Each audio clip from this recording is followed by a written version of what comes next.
Good afternoon, everybody. How you doing? My name is Harold Branch, HB. Excited to be here to host an amazing event for you all entitled Our Mental Health.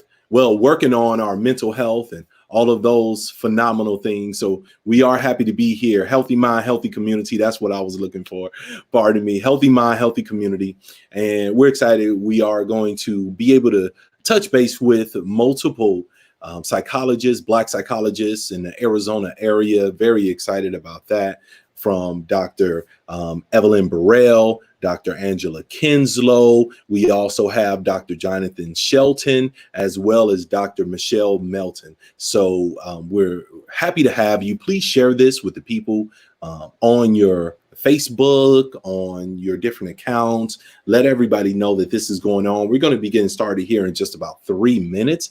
You can even comment if you're on Facebook. We encourage you to ask questions on the comment portion of this live so that we could get those questions addressed. We could see the common questions that people are coming up with as we discuss mental health, vicarious trauma, just the different aspects of how seeing all of the shootings and the deaths and the murders, to be frank, of African Americans, of Black people in the United States at the hands of police officers, how is that affecting us from a mental health perspective? How is that affecting how we're moving about on a daily basis? And so I am very honored to be able to host this event and to be able to just share this platform with such amazingly focused individuals and experts in this particular field.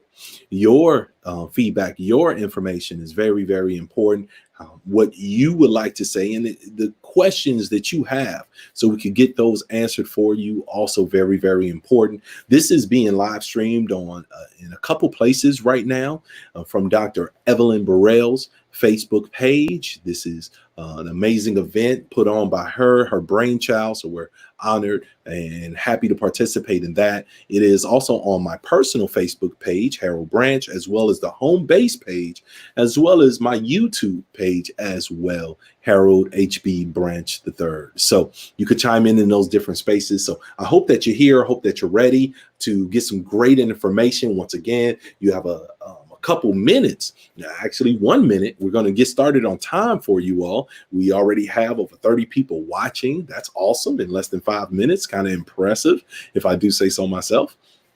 And so we want you to be able to take notes, be able to really pour into this and get what you need from an information standpoint, maybe get some advice, maybe better understand what you may be going through, better understand emotionally what's going on with you, mentally what may be going on with you. And just to put it out here, and you're going to hear this multiple times, even though we're dealing with some amazing clinical psychologists, this will not be therapy. This is not therapy. This is informative only. Now, this can encourage you to move forward to get some therapy, but know that this is in and of itself not therapy, even if it may feel that way, even if it may feel a little healing, even if it feels as though you're getting all the information, some great information that's going to help you through your day. Just remember that that's super important.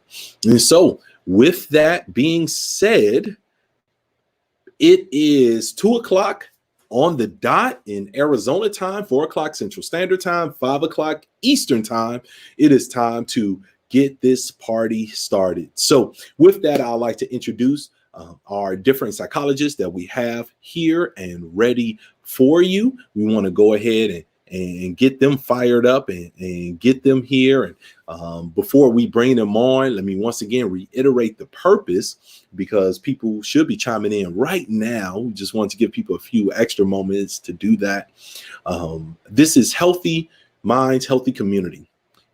Without our own mental health, too often in the Black community, we have ignored our mental health. We have not given that attention for many, many, many reasons, from stigma to whatever the case may be, to access to resources, to access to psychologists that look like us, to us feeling as though we can go get those services.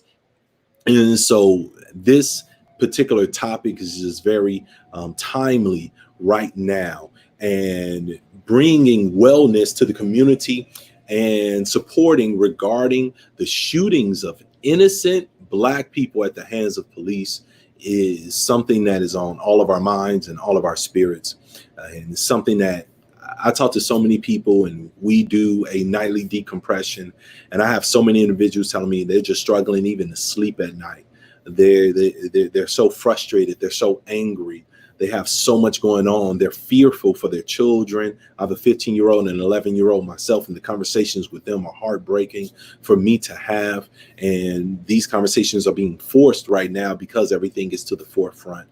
And so with all of this going on, having an event like this is super important. So remember, you can ask questions. We want you to engage. We want you to ask those questions so that we can get those answered. I can pose those to the psychologist on your behalf, and maybe we can help you come to some conclusion and get some peace of mind by the end of this particular event.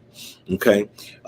With that said, I do want to first and foremost introduce the young lady who has really put this together. This is her brainchild, and she's just a phenomenal individual. Dr. Evelyn Burrell, a licensed clinical psychologist specializing in diversity training and consultation.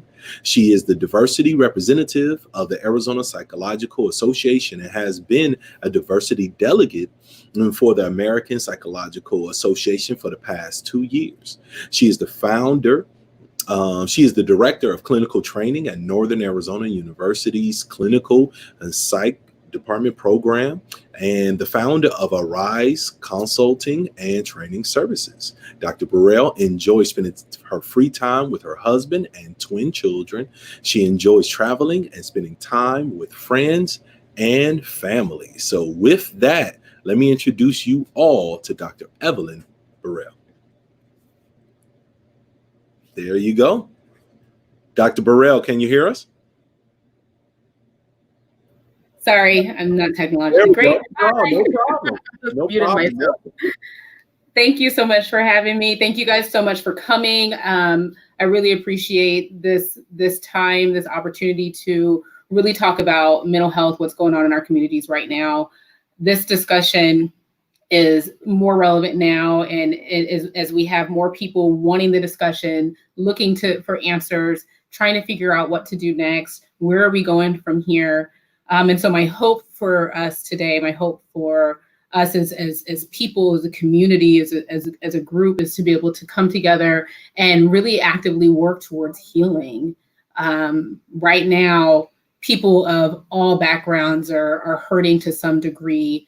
We're angry, we're upset, we're frustrated, we're fearful, we're working through learning how to be courageous, learning how to ask questions, learning how to have hard conversations, learning to talk about race, learning to talk about systemic injustices. And really today, that's really what we're going to be talking about further and focusing on. We have a few people who will be joining us, who are going to offer some of their own thoughts, their insights, their testimonies, for lack of a better phrase, who will be joining us throughout this time. As HB said, thank you again, HB, for agreeing to host this for me. I really appreciate you just putting in this kind of time and energy in offering yourself to us. We're going to be working on really just having those difficult conversations, bringing in people who are going to be asking questions. And so as you're going through this, if you have any questions, please comment. I want to thank Carrie Johnson. She's with Midwestern University. She's going to be going through all of your questions and comments, and she'll be sending them over to us, as it'll be a little bit difficult for us to kind of go through all your questions and speak and answer and filter. So thank you, Carrie, for taking your time to do that as well. HB, why don't you go ahead and introduce the rest of our panelists? I can do that. You like that in and out? You know what I mean? Yeah, I got it. We're working on it. As long as you do it, because I don't have I'll just mess it all up. I'm trying to do all the tech work that normally an entire staff would do, right? Without a doubt. So let me go ahead and introduce to you Dr. Michelle Melton. a clinical psychologist offering consultation and clinical services in Phoenix, Arizona. Her practice specifically focuses on treating individuals from marginalized groups. Dr. Melton is committed to using psychological science to improve the conditions of individuals, organizations, and communities. And by enterprising diversity and inclusion, she seeks to facilitate personal transformation and institutional innovation. So, Dr. Michelle Melton, how are you? Hi, wonderful. Hello. Thank you. I'm very glad to be here. Thank you for inviting me. We're honored to have you. Thank you so much. And we're looking forward to hearing all of your wonderful expertise. Okay, the pressure. No pressure at all. No pressure at all. Next, we have Dr. Angela Kenzslowe, a clinical psychologist, entrepreneur, author, transformational speaker, actor, and visionary. Dr. Angela Kenzslowe has been empowering others for more than 20 years in various forms. Army veteran and currently focused on treating active duty military members. She has helped others heal from psychological trauma, taught business courses at the collegiate level, been featured in TV and film, and launched several entrepreneurial ventures. She aspires to assist a multitude of people to have relief from trauma so they experience the greatest life possible. She is also my co-host on a nightly basis with the nightly decompressions here on Facebook. My partner in crime, Dr. Angela Kenzslowe. Hey, everybody. Nice to see you. Welcome, and thank you again for offering of yourself and being available to offer your expertise along with these amazing folks right here. So thank you for that. Thank you. Last but not least, Dr. Jonathan Shelton, licensed clinical psychologist with experience working in the mental health field for over 10 years. Private practice specializing in psychological evaluations and assessments for children and adults. Howard University alumni. Right on, brother, right on. And devoted husband and father of 3. Dr. Jonathan Shelton, how are you, sir? I'm good. Thank you so much for having me. Very excited to be part of the conversation. Absolutely. Honored to have you. And honored to have you all. This is an amazing panel. And I know the people watching are just really looking forward to hearing what you all have to say on these different topics. And so let's get started. Let's just dive in because I think everyone is eager for that to be the case. Question 1, first question, just to kind of get the juices flowing. Why now? And what I mean by that, why now? So much is going on. So much is happening. It seems like it's all happening right in this moment. Why you? Why are you bringing this information? Why are we doing this right now? Why is this even important? Why not 10 years ago? Right? You know, so your take on that question in the context of everything happening, why now? Let's go ahead, and I'll probably just tell who to get started, right? It's hard to point at people on this thing. So, Dr. Melton, would you mind starting us off with the why now? Sure. So there are layers to the why now. I think in our national social context is that it's been building to this. And yes, members of the Black community and other communities of color have been trying to speak out on oppression, speaking out on marginalization and practices and policies that have negatively impacted our communities. But right now, it just seems to me that a combination of, this is just my idea, the isolation created by COVID, that people had to sit down and there's less distractions, perhaps. That the now is that it's just come to a head given our current national social context. The other piece of the why now in terms of us meeting today, in terms of us offering, us, and I'm including everyone that's participating, a community of sorts that we're creating in this moment, is that we need it, especially with wanting to continue to normalize, to make common conversations about race and racism, this taboo topic, especially when we get into racial injustice and inequity, when there have been the deaths and murders of people in the Black community, but also on a global scale, on a larger scale, I should say, addressing anti-Black racism. Because it's not just the Black community that's affected by it, right? That the anti-Black racism and its policies and practices and its history has impacted every community. And it's not just in the United States, it's globally. but that's a whole other conversation we can dive into. But I also like the other taboo topic that we're bringing in and making connection with talking about race and racism is our mental health, right? There's already a stigma in our society about mental health. So I'm really glad to be having these conversations, making the connection there.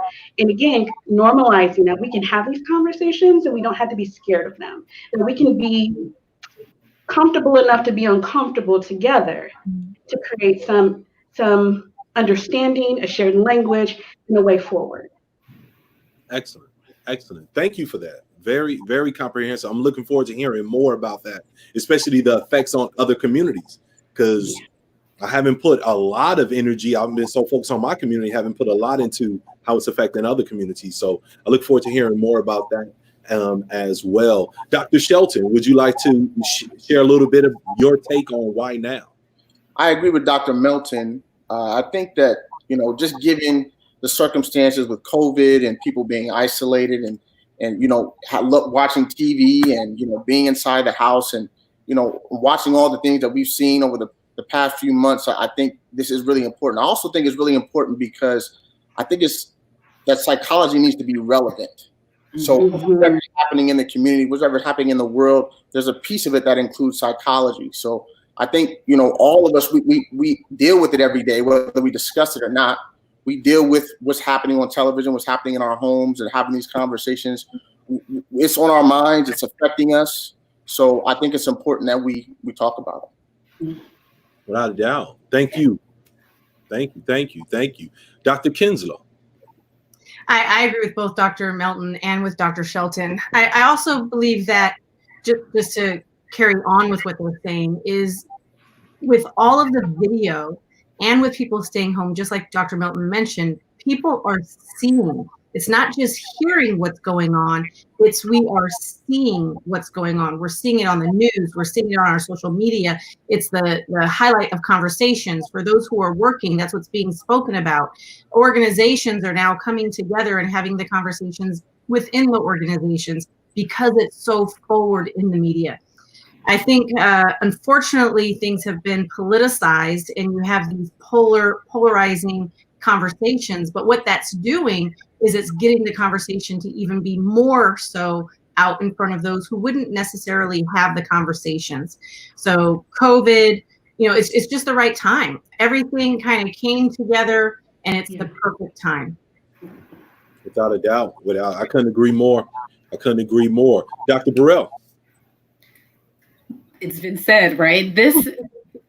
When you kind of made the comment of like, why not 10 years ago? And my thought was, why not 10 years ago, at least for me? And the reason why not 10 years ago is because I was too afraid to have the conversation 10 years ago that it might impact my career. 10 years ago, this was incredibly relevant. 10 years ago, I was meeting with students and trying to figure out, or fellow students in graduate school, trying to figure out what to do and how we're going to do it. And then the strategy of like, okay, well, when can we do it so that it doesn't destroy our careers before it starts? Yeah. And the realistic concern of this may not work out okay for me. And this may be a problem for me in the long run if we speak up and we speak out against this. And at some point in my career and in myself and my heart, I said, it doesn't matter anymore. This isn't okay. This is clearly something that I'm passionate about. This is clearly something that means a lot to me. This is clearly something that, at this point, between COVID, between just very blatant, murder that we're all witnessing, that we're all seeing, it's streaming. I mean, practically live, it feels like at this point. We've become collective witnesses. And right now, the bystander effect can't hold the way that it used to. Right. And what the bystander effect is, when someone's committing a crime, they might commit a crime in front of dozens of people, hundreds of people, and no one steps in and no one does anything under the expectation that someone else will. And right now, we're collectively, we're looking at those bystanders and we're saying, you can't do that anymore. This can't be an effect anymore. We all have to actually speak and we all have to kind of bother, and we need to, kind of get out collectively and start working on what our overall goals are and how we're going to get those goals met, collectively. So, to just kind of piggyback on what all of my peers, all of my colleagues have just said, we're past time. This is beyond time. Absolutely. We passed time 400 years ago, and so now it's the conversation is there. The rhetoric has returned. Like it's in there, and we need to grab it by the horns and keep it moving and create and build a marathon and a movement. And psychology needs to be part of it. Yeah, absolutely. We're not at any of these tables. I'm seeing town halls left and right. I'm seeing mayors and governors and elected officials talking about what to do next and how to do it and what it's going to look like and how we're going to get there. And the missing link every single time is mental health. That is the one thing that we're not really getting. And so that was one of the reasons, on top of everything, why I wanted to have this platform. Let's pull it in. Absolutely. Or Dr. Burrell, just to go off what you're saying, though, they are talking about mental health. However, they're not bringing in mental health experts. They're bringing in people who may have had mental health challenges. So it's being spoken about more from a community level rather than from an expert level, where we're able to help with systemic change when it comes to a mental health perspective. Absolutely. That's huge. That's huge. And honestly, we can't move forward without you all, and without your input, and without the mental health professionals letting us know first and foremost that there are Black mental health professionals. Yeah. Right? Four right here. We got four right here. You know what I mean? That's a big deal. When you're coming from the community, you want to work with someone that you think may understand you. Mm-hmm. I'm paying for an hour. I don't want to spend 45 minutes of the hour catching you up on race. You know what I mean? Catching you up on what I may be going through as a Black man. So that's huge. And if I could throw my 2 cents in as to why I think right now is important, I think the percentage of Black people in America, it has never been this high of Black folks saying, F it. We're just not doing it no more. We're done. We're done coddling. We're done, tiptoeing. We're done trying to make sure your emotions are okay at the sake of my own experience, and I got to lie about my own life to make sure you're all right here at the gig or at work or even out and about. I think we're just done holding it. You know what I mean? So this is what it looks like when an entire community gets fed up. Mm-hmm. So I'm enjoying the journey. Like you said, it's definitely been time. And my name isn't Dr. Angela Kenzslowe, everyone. So please chime in, everyone, and ask questions on the comments. And I'm going to invite my panelists to, Dr. Kenzslowe, you started to do this. Just engage with each other. Don't worry about talking over each other.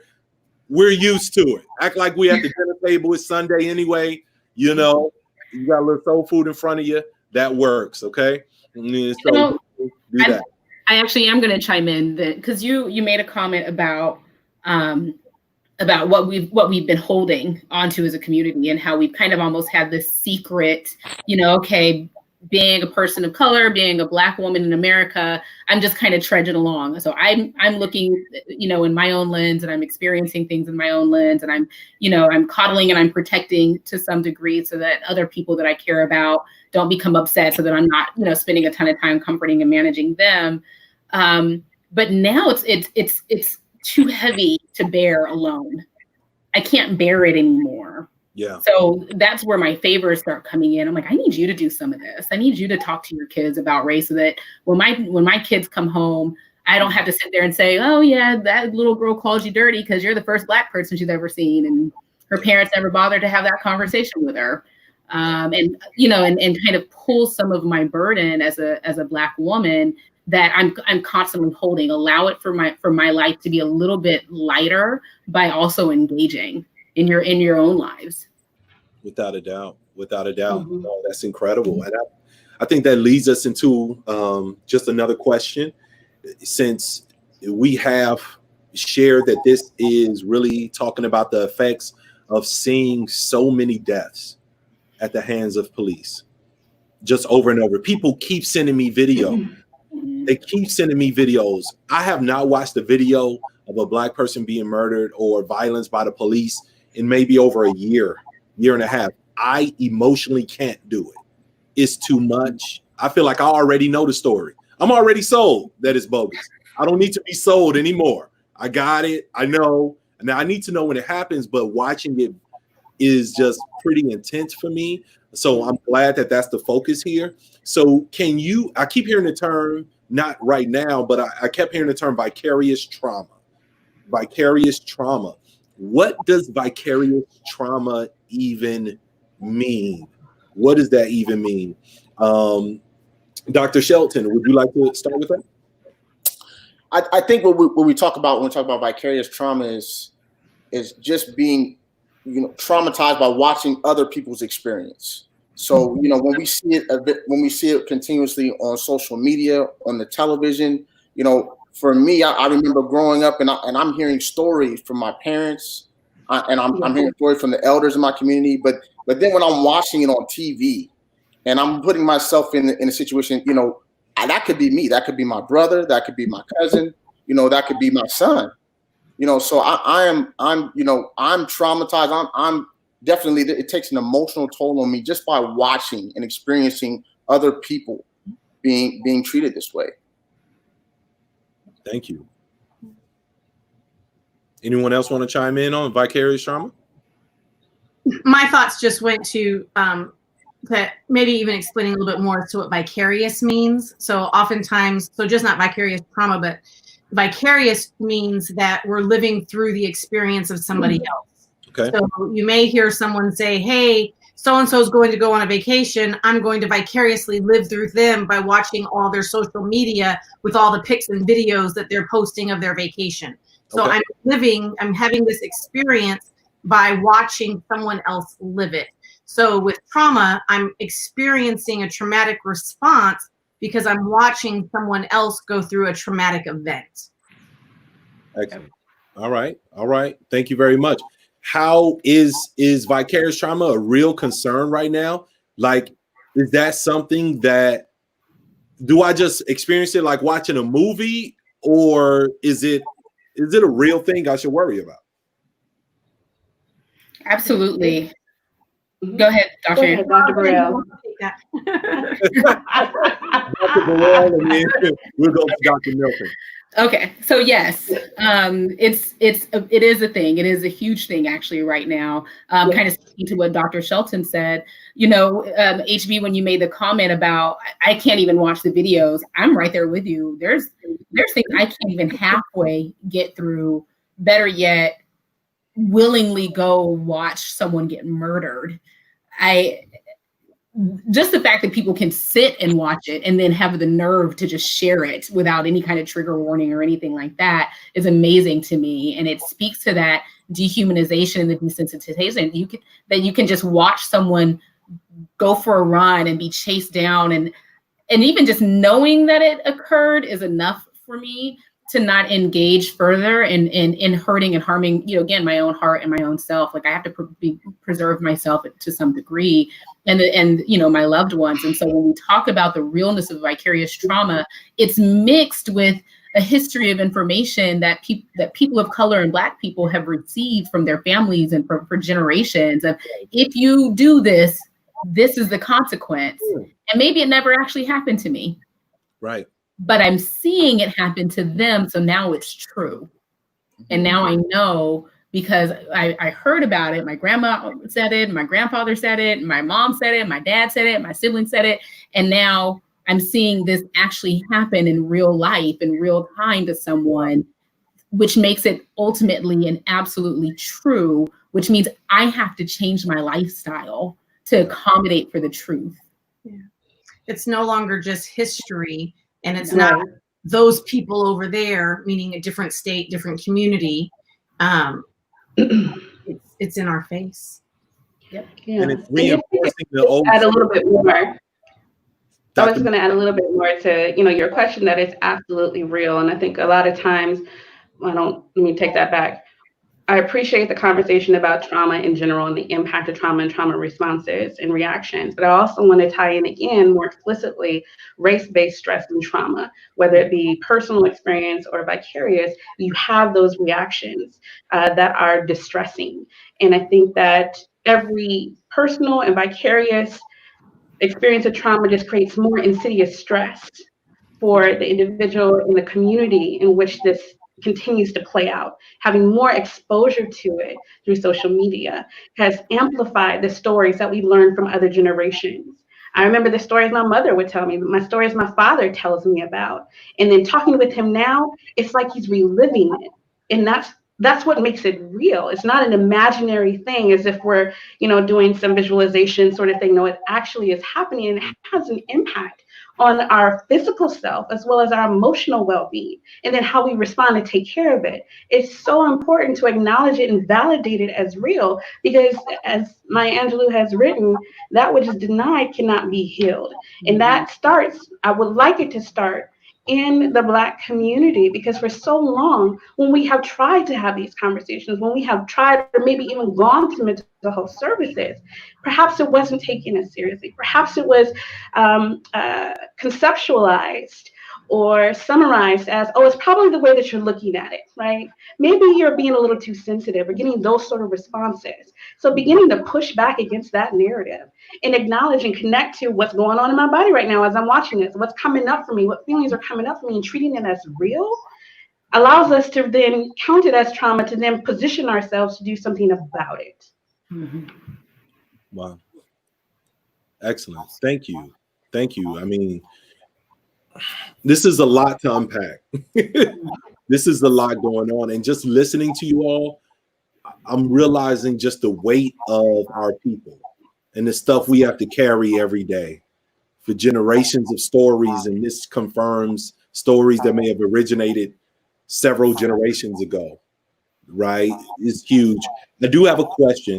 And once again, please ask your questions on our social media and on the Facebook pages, on the streams you may be watching. And we do have someone looking at one or two of the streams, right? So just chime in there, ask your questions on the streams, and then they get text to me. That's why you see me looking down, right? I'm trying to coordinate it all. I promise I'm involved. I'm engaged here. I do have a question from Shamari Jackson. What steps do we take to collectively heal as a community, just as we have experienced collective trauma together for 400 years? And so I guess, how can we heal together like we experienced the trauma together for so long? It's an excellent question. Excellent. Yeah. I think things like this is one part of that, is coming together as a community and having conversations.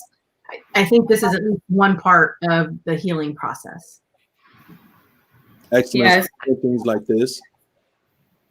Yes, I think coming together and supporting each other in everything, supporting each other's events, supporting each other's businesses, supporting each other's heart, saying hi, a slight nod or wave in the grocery store, acknowledging each other for at least, in the smallest of sense. It allows for the coming together in the community, especially if you live in an area where there's not a large Black community and there's not a large communities of color, being able to just walk to the grocery store and be like, hey, I mean, that's what I do. I get oddly excited, and I see another Black person, I'm like, oh my God, like, your kid's so cute. And I get so excited because I want to be able to recognize and acknowledge the community that I'm in and that I'm part of, and knowing in my brain that I'm not alone, and offering that to other people. Like, you're not alone. We're here. We're around. We're available. We just, and when we group, we have celebrations, and we have poetry sets. We have various things that we can do as a group that's positive and fun and that's interesting and that's inviting. So I think praising each other, supporting each other, cheering for each other, and everything that it is that we do can really maybe help build some of that healing. Absolutely. I think also I heard Dr. Burrell earlier talk about, just getting that emotional support from other people. I think a part of it is being able to acknowledge that you are under that stress. Every single day, just being able to say, hey, this is really having an effect on me, so, being able to take care of yourself and, giving yourself that time and knowing that that's important for you to be able to take care of yourself. So going to events and having these conversations and getting that support is really important, and it's needed. It's a part of being, it's a part of good mental health. So I think she's right in that sense. That's huge. You know, I just had the thought as that question was being asked and hearing the response from both Dr. Burrell and Dr. Shelton that, you know, one generation from it, 60, 70 years ago, this conversation would have been illegal, right? There could have been extreme consequences for us engaging in this conversation. So that just went through my mind, and how important community, acknowledging this in community without having to talk in code or to sugarcoat it, is so important. So in addition to just getting together just to have fun, I've seen over the last 10 years or so more risks that people that have platforms are taking to tell their story in their voice from their perspective without sugarcoating it. And the reason I'm bringing that up, I just started watching Insecure. I've been watching it, and it took me several years to get that started. But I'm so impressed with seeing, oh, this is a Black story in a sense of my language that I relate to. And some of the stuff in there is, you know, dramatized to some extent. But being able to see that, and how they also talk about their experience of dealing with microaggressions in the workplace and how they check themselves and talking code, like that to me is the most honest thing that I've seen in the last, well, yeah, I'll just stop there with Insecure. I'm not paid by them, but I'm entertained. Without a doubt. Dr. Kenzslowe, did you have any input on that? Restate the question.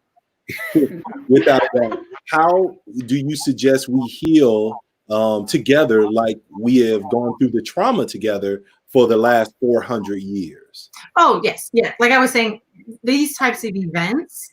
And then also, you know, being proactive, giving yourself grace, because just like Dr. Shelton was saying that we have, you know, trauma responses, it's likely that people are being fatigued more. It's likely that people are having challenges with sleep. Depending on how much this is affecting, people might start having digestive challenges. So really providing grace. Say it again. Panic attacks. Right. So really just allowing yourself to have grace, turning off the social media. You have 4 psychologists here and HB who I haven't heard one of us say that we watch the videos and we're protecting our mental health by not watching the videos. It's enough to know about it. I don't need to sit and watch, because I am going to experience more of that vicarious trauma, and it's going to just continue to increase my stress response. So really just putting measures and boundaries in place while being inclusive of those whom you feel comfortable and with whom you trust. That's huge. You know, if I may share, when I went to Ghana like 2 years ago, and I stayed for a month, and I went to all the different places and went to the slave dungeons and all these things, something clicked for me. And I realized that the proper response, from my non-professional opinion, but the proper response to everything we've been through, we should have lost all of our minds a long time ago. The fact that we're still moving, the fact that we're still waking up, that we're still working, we're still contributing, and honestly making this country and this planet what it is. The descendants of slaves, it would have been wild if we were all just woke up bonkers one day and just ran through the streets, just hitting things with cats. You know what I'm saying? Just something totally out of the frame. So I think we deserve to pat ourselves on the back, even when we struggle, even when it's hard, even when we're not hitting our goals. The fact that we're here, I think that'd be real helpful, and hold on to that joy, for real, for real. Yeah, I really appreciate you saying that, HB, because I think at times it can be easy to be so focused on all of the impact of racism and discrimination, but remembering that there has been strength generationally as well, right? There have been unique coping skills that have been developed and passed down as well. So being able to reconnect to that, and whatever that means, reconnecting to your ancestral sort of practices, indigenous practices, is also part of community too. You're going to be valuing that as well. Without a doubt. Can I piggyback? Feedback on there? Yes. Yeah, there's a lot of feedback with the audio. Yeah, I did a little bit too. All right. We still got it? Okay. If somebody has another audio on, then you may want to go ahead and pause that or cut that other audio off. I do hear it as well. Okay. With that, I'm going to ask, matter of fact, I think we even have one of our guests available for us now to come on and ask a question. And then I have an awesome question about reparations I'm going to dive into after that. Okay. So we actually have Kiana Collins available. I see her right there, ready to plug in. And she has a testimony as well as a question for everyone. There we go. Miss Collins, how are you? I'm good. I wrote like a thing. Sorry. Take your time. Tell us, before you dive in, where are you from? How old are you? And how did you hear about this today? I'm 16, and I think I went to a meeting like before about like police brutality, and I kind of spoke there, and which is why I got to speak today.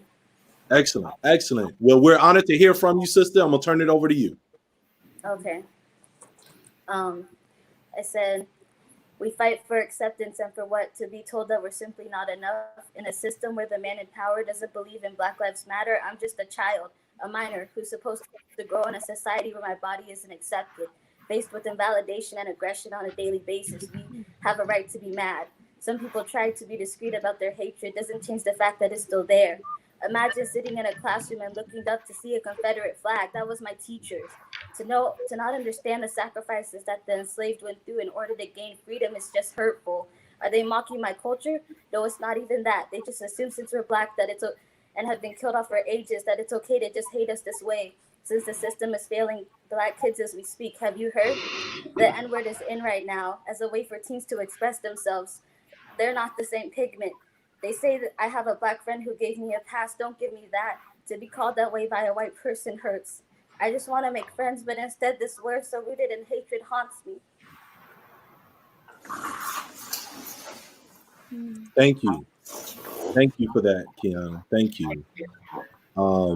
First and foremost, just you being so transparent is huge. So we appreciate you sharing that with us, because I haven't been 16 for a long time. I can't speak for them.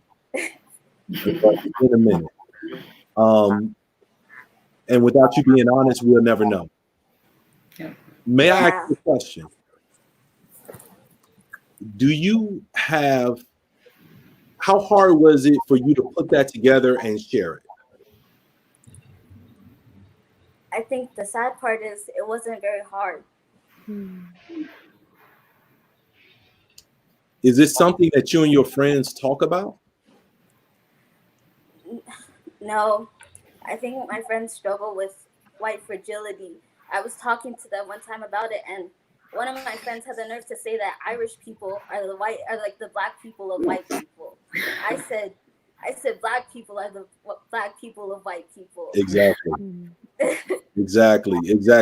Great response. Great response. Yeah. I know you're a student in Arizona. Do you have Black friends, or are your friends, are you the only Black person in your group?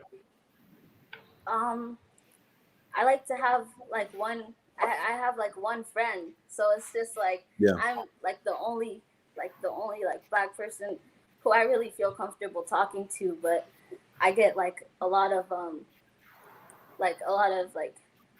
from boys at my school. I guess it's like a thing to not date Black girls, and that's really like hard.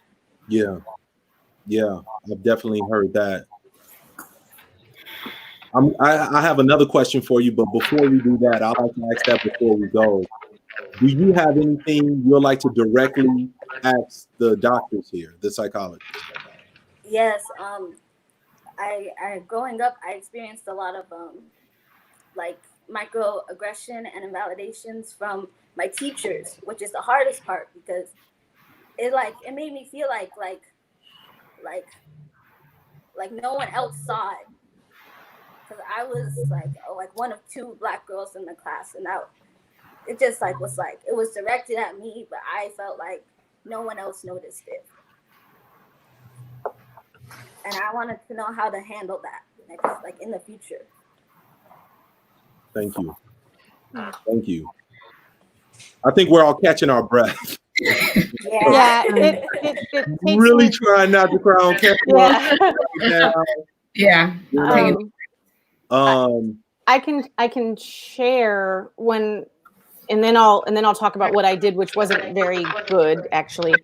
When I moved from South San Diego to Mesa, Arizona, there weren't a lot of Black people at the school that I went to here in Arizona. And there was in my economics class, there was a white girl named Keisha. My first name is Angela. And this economics teacher would continuously give me Keisha's papers, assuming that it was me, but there's less than 30 students in the class. And each week or each day, I'm getting Keisha's papers.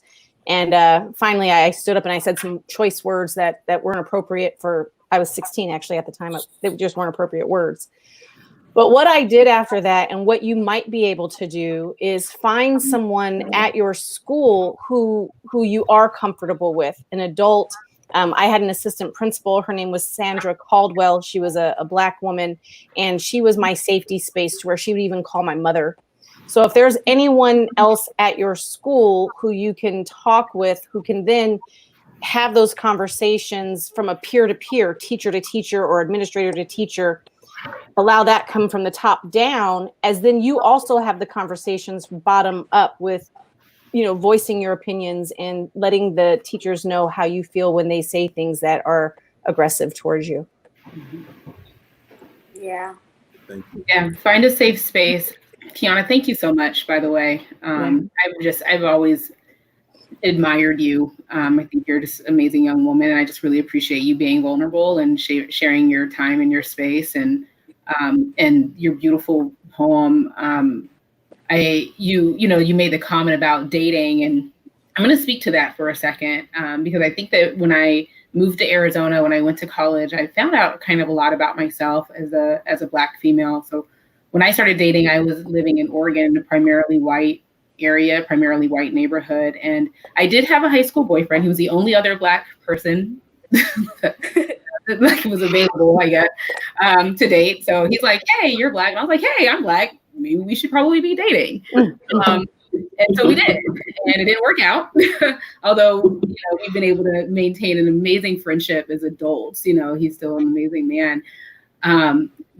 Not being asked to prom, not being asked to homecomings ever, not having a date, going with friends, or if I did have a date for some reason, it was one of my white friends. I was like, "Hey, I'm single right now. Do you want to just come with me?" And I'm like, "Sure, whatever."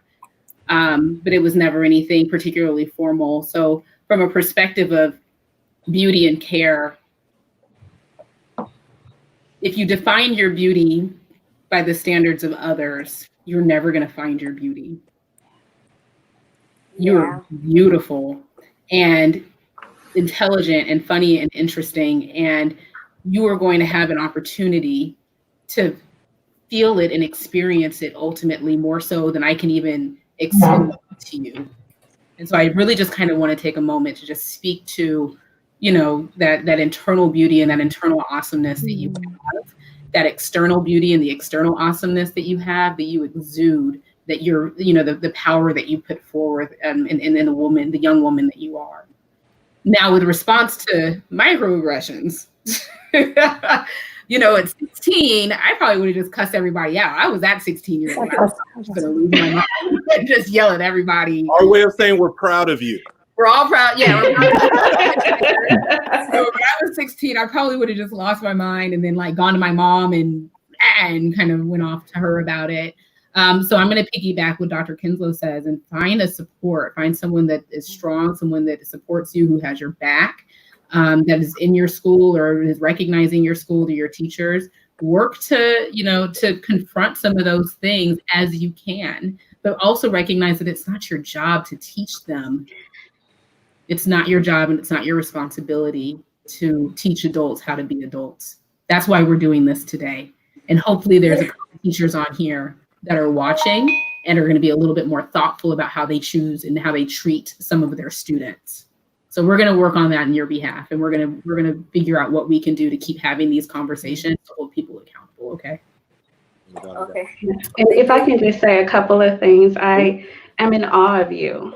And part of what keeps me going, I'm getting tearful because, again, I'm in awe of you. But with the stresses and how fatigued it can be to continue to push forward, to fight for equity and equality, I often have to look to the youth. And so I'm so grateful for you to coming, sharing your story. And please know that myself, and I can't speak for the others, but I'm sure they have the same heart, will fight for you, will stand up for you so that you can be a student, right? And that we can take it to the adults in the administration and demand and press for change. So please know that I got your back. And I am in awe of you, and I thank you. If you're comfortable, will you share the name of your school? And if not, just send it to Evelyn. Actually, don't do that. Just send it to Evelyn, and we'll likely be reaching out. You let me know, and we will roll up at that school. Yeah. It was We will actually walk at you in. elementary and middle school. That's fine. We can go there too. Right. Listen. We appreciate you. They were mad So- because I laughed. They got mad at me because I laughed and I didn't know what I laughed because I wrote something and I thought it was funny and we were testing and my teacher almost cussed me out because she heard something on the radio about something that was unrelated and she almost cussed me out because I laughed and I was really like did that just happen? And no one else said anything, so I just went back to work. It was just weird. Well, just remember that it's not forever. You know what I mean? You're 16. You're going to be rolling out, fairly soon. And your college experience is going to be, wow. I'm telling you, same conversations with my 15-year-old son. Hang in there, kid. Hang in there. Somebody did ask, isn't it the school administrator's job and the faculty to kind of step in and create awareness? And if I may, Ethel, I appreciate your question. It is absolutely their responsibility, but often they all have the same perspective on things. And the entire administration ignore Black folks and Black students. And unfortunately, the school system has a horrific track record of disciplining Black students on a level well beyond other students of all other races. The way Black people get treated is fairly horrific. The girls are treated as though they just got attitudes, and the boys are treated as though they're just violent. And you literally have teachers in class saying, I'm afraid of these students. Same argument that cops give when they go overboard as well. And if you're that afraid of your job, you need a new job. Yep. So I just wanted to chime in too, and I wanted to say thank you, Kiana. I just admire your courage and your willingness to come on here and just be vulnerable with us. That's something that a lot of grown-ups can't do. Yeah. So thank you. And I just want to echo what HB said. I felt the tears coming. I can't do that right now, but I felt it. I felt what you were saying, and that experience that you have about being, the only or one of a few Black kids in your entire class and having to deal with that weight. We hear you, and you are not alone. You are not alone. There is a network of people who understand exactly what you're talking about. And so I just want to encourage you to also, to think of it in a sense as these people who are saying these things, it for lack of a better word, it's out of ignorance because they don't know what they're talking about. They don't know. And, a lot of times when you don't have the words to express or articulate and you have to hold that pain inside or the way it made you feel, it can create damage inside yourself. So don't let that happen. So, I would echo what everyone said is, find a safe space where you can talk to, but don't hold that pain because it's not yours. Without a doubt. That's your heart. A great session. Yeah, that's a great point. You know your heart and you know where you're coming from, and other people don't know that, and they don't all deserve to know it. But you know with your heart, you know where you're coming from, and hold on to that as tightly as you possibly can. You fight for that. Absolutely. So this is what I would suggest. There's a lot of people in the comments offering support for you right now. From Phi Beta Sigma Beta Club is out here. Sisters is like, give up my email. I'm gonna help her get an argument.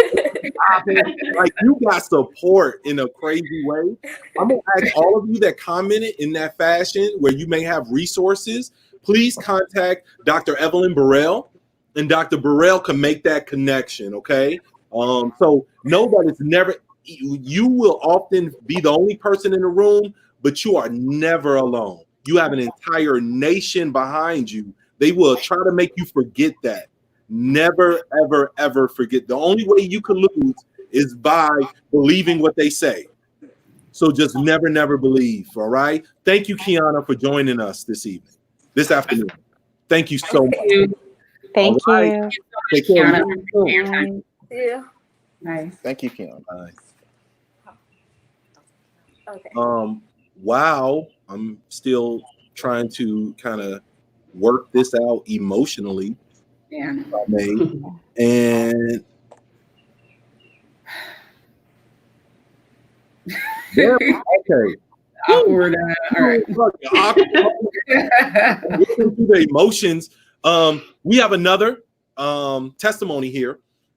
Mr. John Veal would like to join us and pose his question. Good afternoon, everyone. Hi. Mr. Veal. How are you? Wonderful. Okay. How are you doing? I'm doing pretty good. I was having some technology problems here earlier, but I think I got it fixed. You're good. Good. Anyway, I'm kind of new to this, so I guess one of my questions would be within the group, because I was, unfortunately, I'm not going to say unfortunate, but I was kind of in the Jim Crow era, and a lot of things learned, a lot of lessons learned, a lot of hurt, a lot of pain. I'm also a Vietnam veteran, disabled Vietnam veteran. Not a good time of my life at that time, but I survived, and I moved to wonderful Arizona 9 years ago, and I love it. So I guess with that, I would like to ask the group, when people have those mixed emotions, and you can carry mixed emotions for quite some time, one of the things that happened to me that I was not aware of, that I had PTSD from Vietnam. I carried that for almost 9 years before I got help. And through that 9 years of frustrations and being angry, very, very angry, very, very upset, I managed to go back to school, and it worked out okay. I'm still doing maybe once or twice a month. I go to the sessions at the VA and help other veterans that are not. Uh-oh, I think I lost you. Did you guys lose me? We can still hear you. No, we still We can have still you. hear You you. turn to the side, and Wait a minute. we can hear you. Are you there, Mr. Veal? Well, can you hear me? Yes. Yeah, we can hear you. Go ahead and keep talking. We'll just turn our head. Okay. So, I hear you. So I guess my question would be, with so many years of frustrations that you carry, and being in that Jim Crow era, and definitely when I went south the first time, when I went military, I was at Fort Knox, Kentucky. I also experienced down there the first live riot when Dr. Martin Luther King got assassinated. I was in the military at that time, and they locked the base down, and it was just a lot of angry people. And me being exposed to that level at that time was just amazing.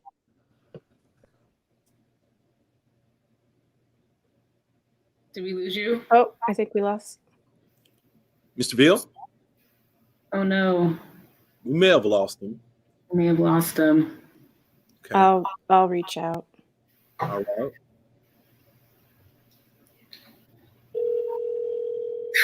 We're just Just phone. just put him on speaker. Right, the beauty of technology. Right. I feel like One thing that COVID has given us is flexibility, if nothing Yes. else. nobody's judging.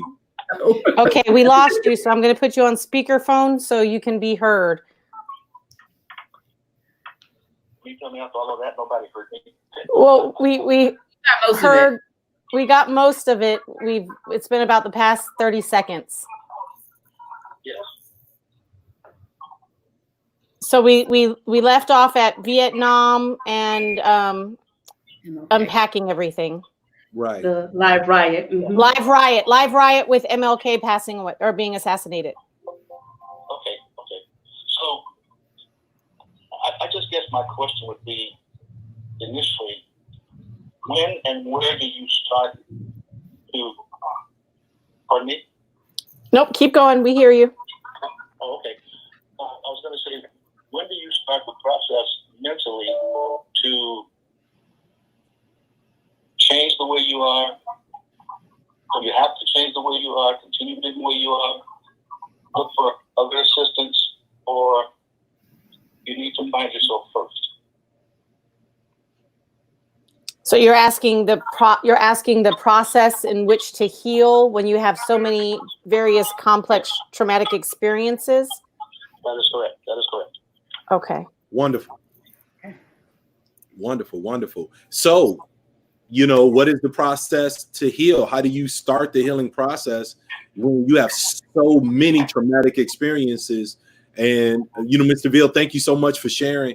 And so many people could identify with all of those experiences, even if they haven't been to the military, just growing up in certain neighborhoods in the U.S. Trauma. Where do you begin the healing process? Yeah. Mr. Veal, are you able to hear on your computer? Yes. Okay, great. Dr. Melton, would you like to dive in with that? The first thing that came to mind, and it doesn't necessarily have to be the first step, but I think it's important, especially when dealing with complex trauma that spans generational cohorts, right? And I'm just going to speak to Black men in particular, from having done some work at the VA and having a race-based stress and resilience group, and having, veterans coming in from 75 to 20 to the group and hearing the different stories. But what has been common is this idea of John Henryism. And for people that are not familiar with the story of John Henry, he was a railroad worker just at the turn of when steam engines were becoming popular. And he was a very good worker. And so there was this contest that was put up for him to drive a steel pin into the ground, competing against a steel pin driver. I don't know the technical term of it. And so it was several hours, and he won. He beat this machine. But then he also, the story goes that his heart exploded. Yeah. So this idea of John Henryism, that you meet adversity, you keep pushing through, you keep going, you take the hits and you keep pushing, but it also has some other residual impact, negative impact on your health and well-being, including your mental health. So for me, in thinking about and hearing Mr. Veal, I was thinking about having a challenge, particularly for Black men of color, challenge this idea, this practice of John Henryism, where you're meeting adversity head on constantly without necessarily finding the balance to take care of yourself. So that's to me where I think starting a particular starting place to challenge that idea, to allow yourself to be vulnerable, to acknowledge that you're wounded, right? Yeah. I want to talk about a little bit about what Dr. Melton said. Is for Black men, this is not something that was when I was growing up, there was no. You can go and talk to a counselor, you can go and talk to a psychologist about what you're going through. So a lot of it also has to do, again, acknowledging what you've gone through, acknowledging your journey to this point and the things that you've experienced. I mean, you've just given us a detailed story, detailed history of that, acknowledging how that's having an effect on you right now, and being able to say, hey, yeah, I can't do it anymore. Or, being vulnerable enough to say, hey, I need some help. So I think that's a good place to start. I'm actually going to bring it back a moment, even further back of recognizing that it's not normal to be in pain every day. Right. It's not normal or typical to be sad every day, to be anxious every day, to worry every day, to be concerned every day, to jump every time there's movement or care or concern, to be on constant watch and on constant guard. That's not how anyone wants or should have to live. And so I think that sometimes when it comes to mental health, especially in the Black community, especially with Black men, is recognizing when we're dealing with and managing disordered behaviors over over expected lifestyle. And sometimes things become so normal for us, they become so ingrained for us that we don't see it as being problematic because it just kind of becomes who we are. And we don't have to live like that. We don't have to live as this is just what it is and this is just what it's going to be. And I think it takes back to even just having those conversations of speaking to being wary and saying, I'm tired, I'm getting exhausted, I'm working, I'm in pain, and this seems odd, and other people maybe don't seem to be experiencing this the same way that I am. Is there anything that I can do about it? And then actively working in that and recognizing, and I really, really, really, really want to make that clear, this point really clear, is being sad, depressed, overly anxious, hypervigilant, that looking around, having exaggerated startles, really, really startling, having a hard time to kind of bring yourself back to homeostasis, night terrors, anxiety, panic attacks, feeling like you're catching your breath, your heart is pounding. All of those things speak to mental health and their physiological and their emotional responses to pain and hurt and anguish.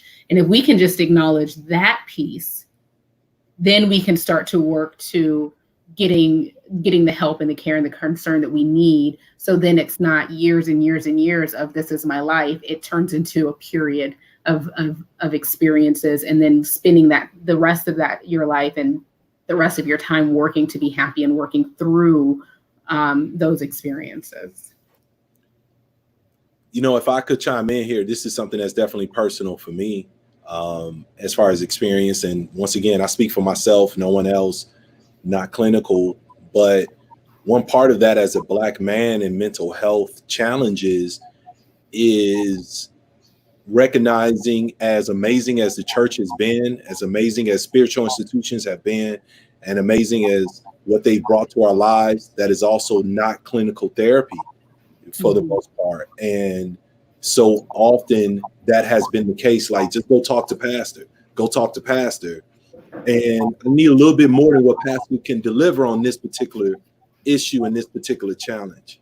And I've seen that a lot. That has been a piece as well that has been, a struggle, and kind of personally kept me from a certain amount of support when I could have got it a lot sooner. Yeah. Without a doubt. Mr. Veal, are you with us? Can you hear us? Oh, and make sure you're not muted. There we go. You guys hear me? Yes, we can hear you, sir.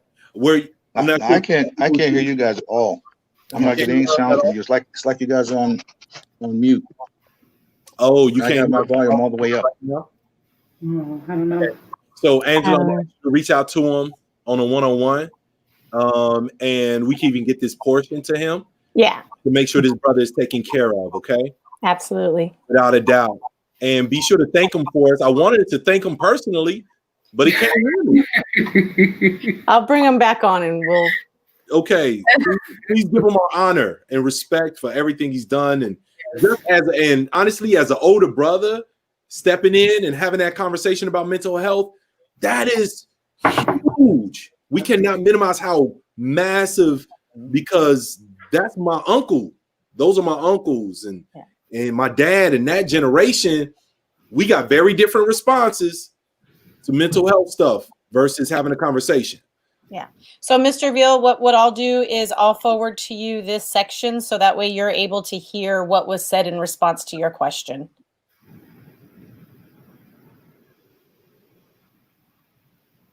Mr. Veal. I think he's really having some technology challenges. Okay. And we'll just go ahead and move forward because we do got multiple questions here that we could absolutely dive into. And there we go. And I think I've learned how to even show some. Let's see, does this work? Yeah. I'm learning on y'all. I'm learning. Thank you.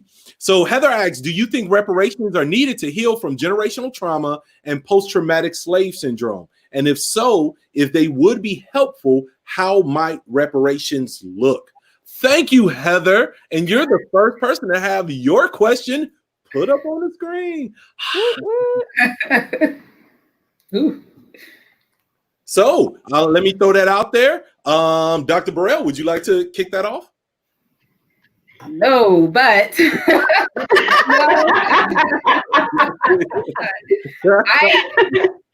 I am so down for reparation. I genuinely, truly believe that there should be some level of assistance or care or concern for Black people and Black communities. I mean, almost anytime we've built something up, it has come through and been destroyed. Just massive destruction, mass murder. You know, I mean, I'm talking bombs being dropped. If you're even thinking about Tulsa, Oklahoma. Yep. So I'm kind of on both ends, because on one end I'm like, yeah, let's get some reparations, let's get some cash, let's get some land, you know, let's have an opportunity to build our own businesses. It's hard enough as a Black person even just to get a business loan or a car loan or get a home, you know, and go through that process, which whole other story, right? But when I think about reparations, I think, yeah, it would actually be nice to have some level of assistance that's not a student loan that I'm going to pay off until I die, and you know, and because Black women actually are the most indebted in student loans. So we have another issue that we're dealing with. It'd be nice to be able to kind of balance out. I speak to some of my white counterparts and they're like, yeah, I don't have any student loans. I'm like, how did you do that? How did you do that? I legit wonder, like, how did you do that? How did you just not have student loans, or just say, oh yeah, I had like $7,000 in student loans and it was over? Like, can we go to school for free? Can the reparation look like that? Can the reparation look like, you know, business opportunities? Low interest rates? I'll be in there. Something, you know. Go ahead. So I look at reparations, like, I guess I look at it from the political standpoint as well. And I look at how different Native American communities quantify or signify whether someone is able to be a registered member of the tribe. And so different tribes say you have to have a different quantum blood level in order to be able to say, I am a registered member of this tribe. And so I often wonder, then how does that look like when it comes to reparations? What are the legalities behind when we say, yes, this is what is happening? Who then gets reparations, right? And that's where I wonder, at what point are we saying, well, with this amount of Black blood or ancestry of those who were enslaved, how do we prove that we come from people who were enslaved? How do we prove that we're not third generation Nigerian? You know, so what, from a legal standpoint, does that look at? And that's where my mind always goes to. But absolutely, yes, reparations should happen. But now, how do we make it happen, and who do we make it happen for? That's 23andMe. First off, 23andMe will break you down to the Congo. Yes, but I've done Ancestry&Me, and so I know what my DNA is and how much percentage of my DNA says that I'm from West Africa. But I absolutely wholeheartedly think reparations should happen. I believe it will happen. And now the question is, from a legal standpoint, who do we say then gets the reparations? Yeah, and here's the thing, though. The reparations aren't new. Billions of dollars have been paid out to other racial minority groups in the United States. So it's not necessarily the wheel has to be recreated. It's been figured out. And this is where I was talking about earlier, anti-Black racism as an ideology, as a practice, and a policy, because we don't have to have a special new thing. It's already been done. So in many ways, I agree. There has to be some legalities, the politics, how it's going to be packaged, worked out. And it's already happened. Right. But the challenges within the Black community is we didn't immigrate. There's no true record of when each of our ancestors came over. So I think that's the challenge of saying so-and-so who was Jewish, we can see when their folks signed in Ellis Island and came. Right. So I think there's some differences in being able to say who gets the reparations, because there's no actual records of who was brought over and who wasn't. You're speaking to being able to prove that you're a descendant of slaves. Right, right. That's what I'm saying. So I believe absolutely reparations should happen. Now, how do we determine who gets them? Well, I would argue, if I may, I would argue that even if we did reparations, it wouldn't just be for descendants of slaves, because if you are Black in America, you are still getting the brunt of the pain of the descendants of slaves if you're Black. So even if you wasn't a part of that process and that journey, if you got here in the 70s, you still being treated, you still getting pulled over, being treated a particular way. But also and just to kind of bring it from the legal part to the mental health aspect, how do you all feel that the reparations will support the mental health and the healing of African? Let's assume we figured it out. Let's assume we got it squared away. Do you think that will contribute to the mental health and the healing of the Black community? Well, I'll have to say I do, because something as simple as not having these barriers in the way to go to school, to start a business, that's gonna give people confidence. That's gonna help them flourish. That's gonna for generations to come. So in reparations, I don't think it's just about, of course, who would not love to get rid of the student loans and say, hey, that'd be incredible. But I've heard something as simple as an idea floated, like, with the level of disenfranchisement in the Black community, specifically for Black men, and what we see happening today is making it hard for people to vote, having to wait in line. I mean, just saying all these people who've been disenfranchised and all the things that we've done, the barriers that we've put in your way over these years, you guys can vote, no questions asked now. That would be incredible if our community would vote. I think that would make a huge difference. So I think it would happen. I think it would have a direct effect on our mental health, in increasing our happiness. Absolutely, I think it would definitely do wonders. And the first thing, go ahead, Dr. Kenzslowe, and then Dr. Burrell. So the first thing I thought about when you brought it back, when I hijacked over to legal, is Maslow's hierarchy of needs, right? So that lower level of Maslow's hierarchy needs is all of my basic needs are now being met. So if I know I now have the funds to be able to have a home that is paid for, that is mine, that is then going to go to those who come behind me, my kids and my kids' kids, that alone will provide relief when it comes to the amount of stress that people have, just having basic needs met. Without a doubt. Yep. Burrell, Melton? So my thought went to, and this is just kind of funny, so I was thinking about just the mental health kind of aspect, and I was watching the Killer Mike Netflix. Have you guys seen that? Oh yeah. Yeah. Oh my God. So I was watching the Killer Mike Netflix, and in one of the episodes, he talked to members of the Crips, and started talking to them about creating and building a business like mafia and mobs used to do kind of back in the day, is just kind of restructuring this idea of, Black gang membership. And so they came up with like Cripicola. Yeah. Like, and I looked it up. I actually tried to buy some. It sold out.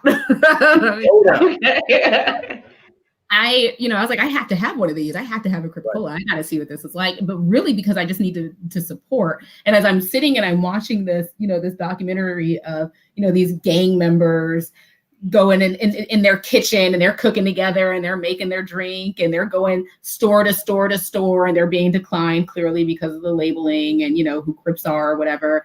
And I'm watching them coming together. They're sitting and they're talking and they're figuring it out.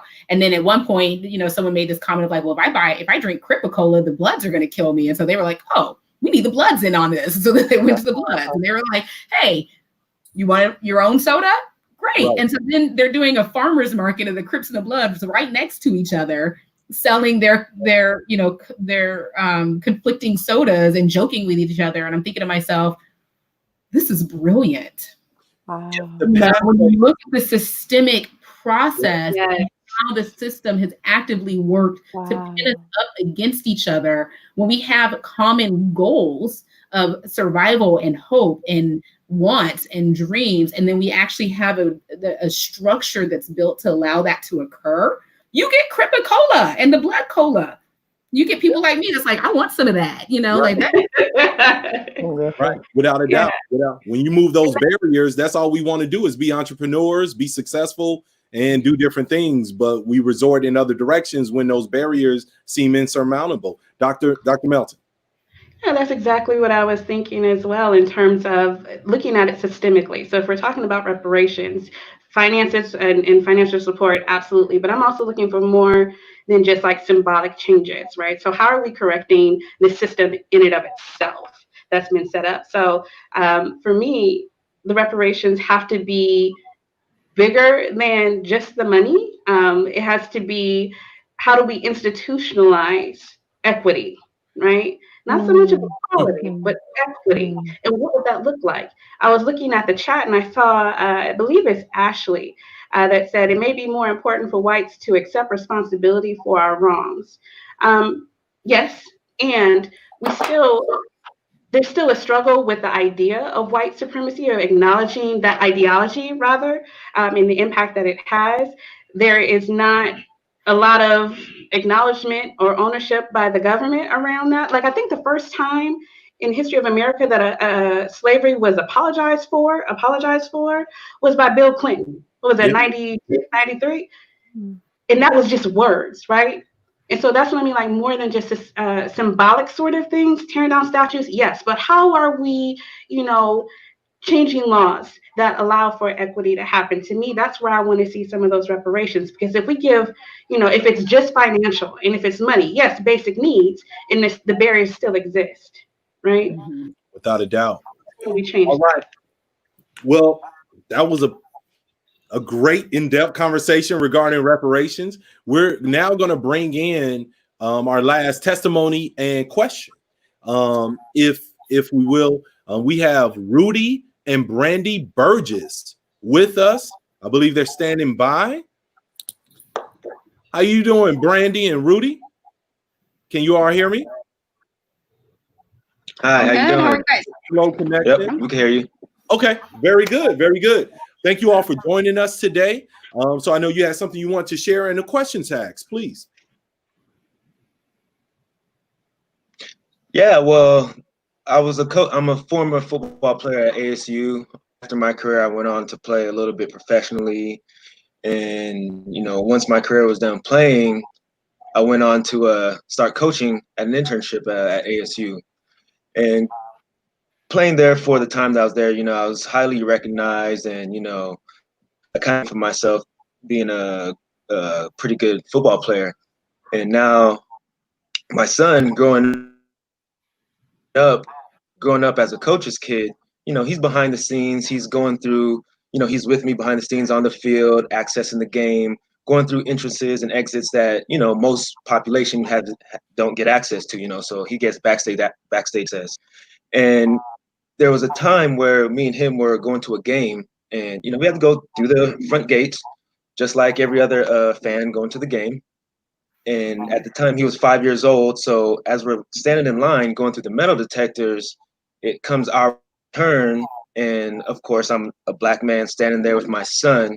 And the fans before us go through, no problems, no questions asked. And as we approach the scanners, the security guard pulls and tells me, we have to do a pat down check. And me having the knowledge of, trying to kind of diffuse the situation, I was thinking maybe it's a count. Maybe every 10th person they do a pat down search. But obviously the situation was a black man coming through. Maybe he looked, whatever the case may be. Maybe I made him feel uncomfortable. So he pulls me off the side, has me spread eagle, pats me down, wands me, and then he sends us on our way.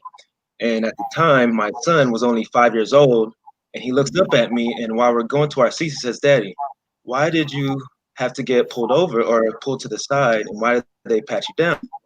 And it was my hardest not to, drop a tear at the time, but I had to tell him, make up a story and say, "Son, it's something that they do. It's not, I'm not a bad person. They didn't think I was a bad, criminal or anything. It's just something that they have to do." When me knowing that it was probably being profiled as someone of suspicion. And at 5 years old, I don't think it's appropriate to get into the history to talk about racism as that, because he's never experienced it, right? So he's not been exposed to it to have the appropriate questions. But now 2 years later, with all the protests going on TV, and now he's getting curious, Daddy, what's going on? You know, what's Black Lives Matters? You know, so he's asking these questions.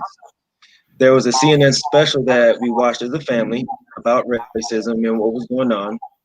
And I thought that was the perfect opportunity for me to kind of explain that incident when he was at ASU, Maddox, they pulled me aside because of what the police might have mistakenly, thought of me.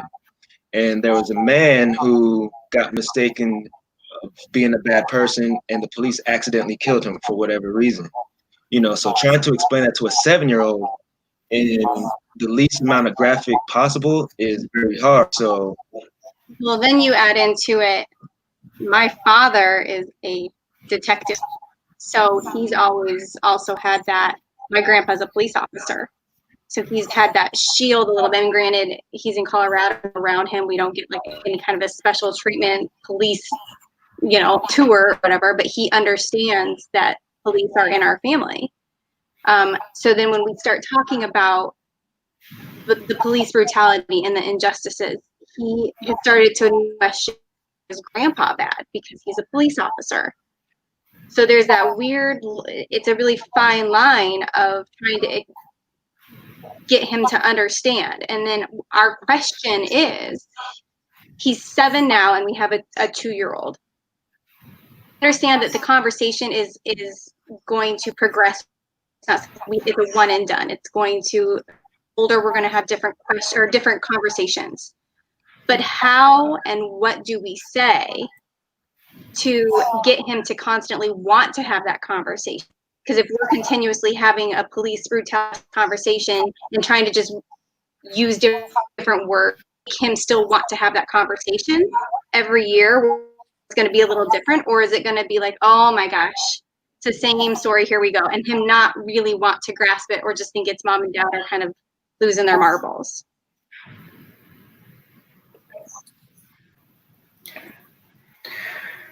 Okay, so just want to make sure we get your question properly.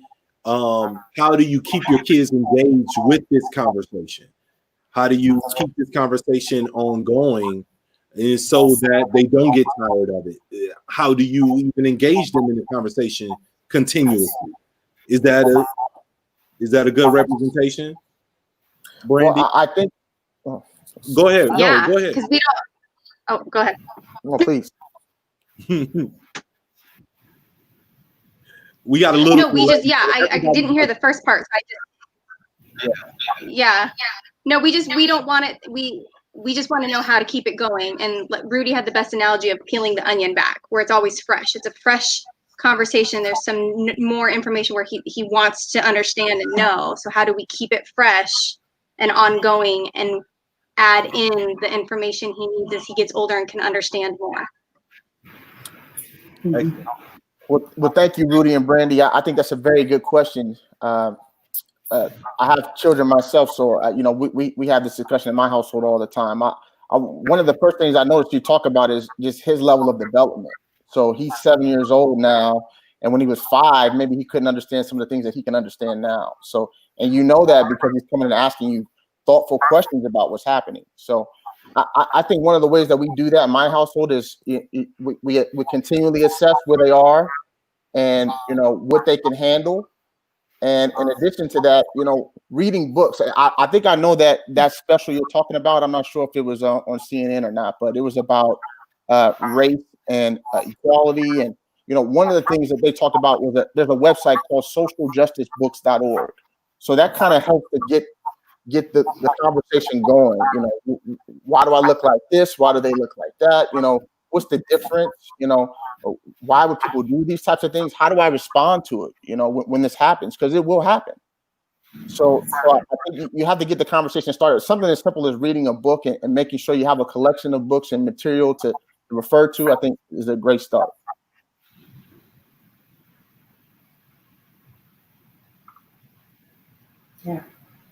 Okay. Got that? Get the socialjusticebooks.org. Does that look right, Dr. Shelton? That's perfect. Perfect. Okay, excellent. So that's another resource for everyone to have. Any other feedback? I know that my kids are a little bit older, but I know Dr. Burrell, you have some little ones, some twins. Mm-hmm. So you got to have double the conversations. So you speak onto that a little bit. Yeah, my kids understand race in two very different ways. My daughter is a little bit more socially, I think, thoughtful and engaged in discussions, almost to the point where I got to like calm her down. We were watching Creed the other day, and in the end, or Creed 2, sorry, and he's fighting the Russian guy, and she's like, I want the black guy to win. And I was like, calm it down. This isn't black versus white, really, but maybe a little bit, so with my daughter, I do a lot of correcting because I'm realizing that we talk a lot about race in our household.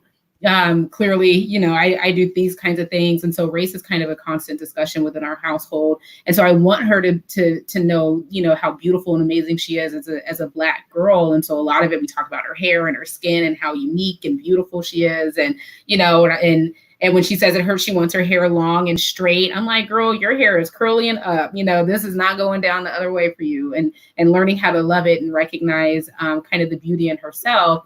But she also, the second part of that conversation is when she gets treated badly sometimes and she doesn't understand why. And as her mom, I'm like, I see what's going on here and I'm kind of working to check it. So I'll talk to their teachers. And if their teachers clearly don't understand kind of race or racial relationships, or if they seem ignorant to the conversation, I let them know, like, hey, I talk about these things. I train this stuff. We need to have this conversation because it's impacting my child. And her school can't impact. So you need to be the ones to make the change, not the other way around. My son, on the other hand, is kind of aloof to some of the, kind of the race topics. And so he, we'd speak to him about being, a young Black boy. And he's like, yeah, like I'm handsome and I'm smart and I'm kind of all these things. But when it comes to other people of color, he's just kind of like, oh, you seem a little bit different. Can we be friends? And he kind of runs off and he does whatever. So when we're talking about the police brutality, when we talk about race, when we talk about racism, I try to really come from the idea of who's my kid and what does my kid need to know? Who is this person that's sitting in front of me as the human that they are? And how can I speak to them as an individual and as a person that's going to make sense for them? And so for my daughter, I have to be much more blunt. I have to be, much more kind of straight into the focus. This is what's going on and this is what it needs. And then I also have to correct when she says ridiculous stuff, or I'm like, oh no, that went the wrong way. But with my son, I can be much more kind of loving and encouraging because he's a little bit more sensitive. So if I tell him things like, well, the police, did A, B, C, D, and E, he's going to take it as, well, this is scary and this is a personal attack. But when I say, you know what, there's some bad people out there and they're not always okay. And they're not looking at you as being as amazing as I see you. So you have to be a little bit more thoughtful. Then he's able to kind of navigate that a little bit differently within his own kind of sensitive nature, if that helps. Without a doubt. No, that's good. That's good right there. That's good. Any other feedback? Dr. Kenzslowe, would you like to chime in? Dr. Melton? I think Dr. Shelton and Dr. Burrell just nailed it on the head. Books, looking at what's developmentally appropriate for the age of the child. When there's questions, answering the questions as honestly as possible. But then again, just like Dr. Burrell was just saying, taking into consideration the personality of that child and knowing what can this little person handle from an emotional standpoint. And so then, just as you all were saying, peeling that onion back. So each time the conversation happens, because the development of that child is continuously increasing, then they're going to be able to begin to handle even more of the information. Yeah. How to frame this. So I don't have kids. I don't work with kids in my practice, but I can speak to what your question is asking from this perspective of being parented, right?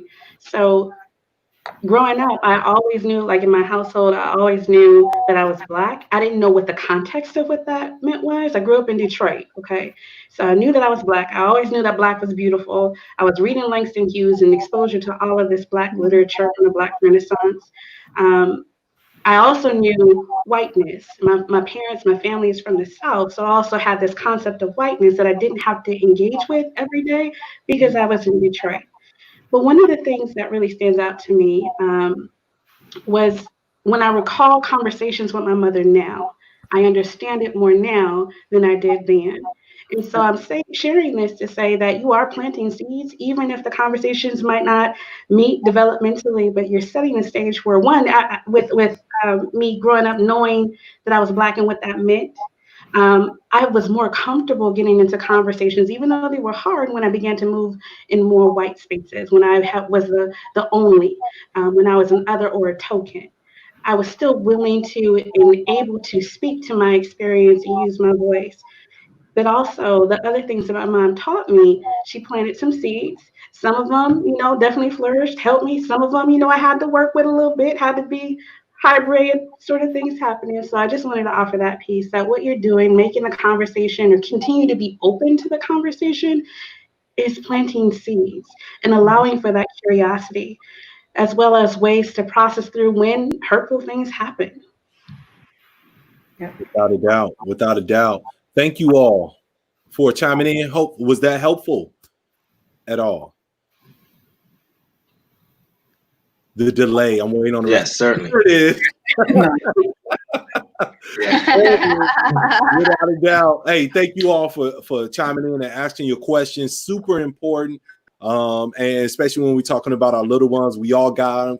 Well, a lot of us got them, or nieces or nephews or what have you. And we're having to have these conversations. Sometimes we're not even ready for it when it pops up. So we really appreciate that. That was a big point. We appreciate that. All right. We're gonna move. You. Thank you. Yeah, without a doubt. We have a few more questions that are pretty powerful. Did the background color just change? Okay. Oh, okay. All right, it just changed over here. I'm like, what happened? Okay. So, man, we have, and in the chat area, there's an entire other whole dialogue happening, right? So Yes. and there's been knowledge on the chat, and I'm like, man, that is good.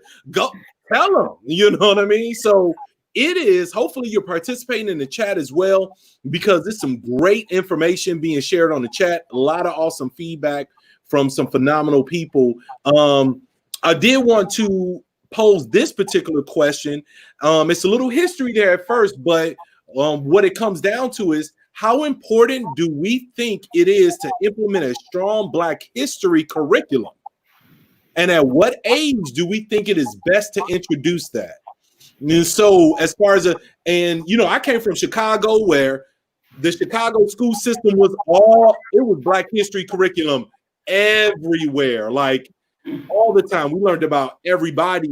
Then I transferred to Agua Fria in Avondale at 6:15-ish, and my biology teacher said, God is white, get over it. You know what I mean? I was like, oh, so I'm dropping out tomorrow. I can't be here. And so that was different. We've seen some laws get passed where you can't even teach specific courses to a particular history. Like Arizona got some weird laws when it comes to education, and even just having supportive groups as well. I know enough people that work in the school system, and it's a lot of backwards thing going on there as well. So what do you all feel? Do you all feel like it's important for Black mental health to have a strong Black history curriculum, Black history knowledge, Black history understanding? Yeah, I feel like you just do a collective yes. I mean, because what happens, right, is when a person knows their identity and their history, then our self-worth and our self-esteem increases, right? Yes. My school system was my schooling, because I went to 17 schools before I graduated high school. So my schooling was very different than yours, HB, and very different than yours, Dr. Melton, to where Black history was pretty much non-existent. I think I spoke about it before. There was the quarter page of a page in the history book is what was taught about Black history other than MLK and Rosa Parks. And so as an adult, you know, having to go back and figure out like, well, who is that? Well, what is that? There's just a difference in that esteem of knowing, hey, I come from people who are strong and wonderful and intelligent and powerful and who've really helped to shape, you know, our country. We just are now finding from a layman's point, you know, the people who helped to put people on the moon. Right. So if you didn't have that Black history and that knowledge coming from your instructors, I'm just now getting a pep in my step like, we did that. Right. Where there's other people who that's their foundation, where it's their foundation of no. This is who we are. This is what I'm about. This is what I'm capable of doing. Right. So if I don't see someone who's done things, who am I to think I can do anything? Right. So having that education, that foundation is absolutely imperative. And I feel like I'm playing catch up. Yeah. And before anyone says anything, well, she should have learned at home. My mother's white. I did not grow up in a African-centered household either. So. And it's not always easy. I mean, like, where do you go? Just because you understand something don't mean you're qualified to teach it. So exactly, and people learned that by having to keep their kids at home because of COVID, and it was like, ooh,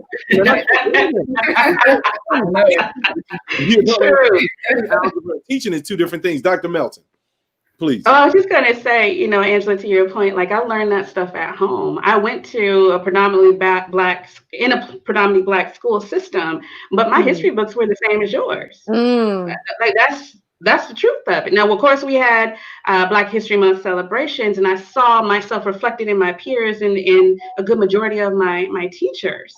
But my books were the exact same as yours, where I think Crispus Attucks, I was proud when I learned about Crispus Attucks, honey. Man. If I don't know about, he was the first black man to die for, you know, revolution. So, but that was like, I know some stuff. Right. And that was it. But until I went home. And that's where all of the other learning happened. Excellent.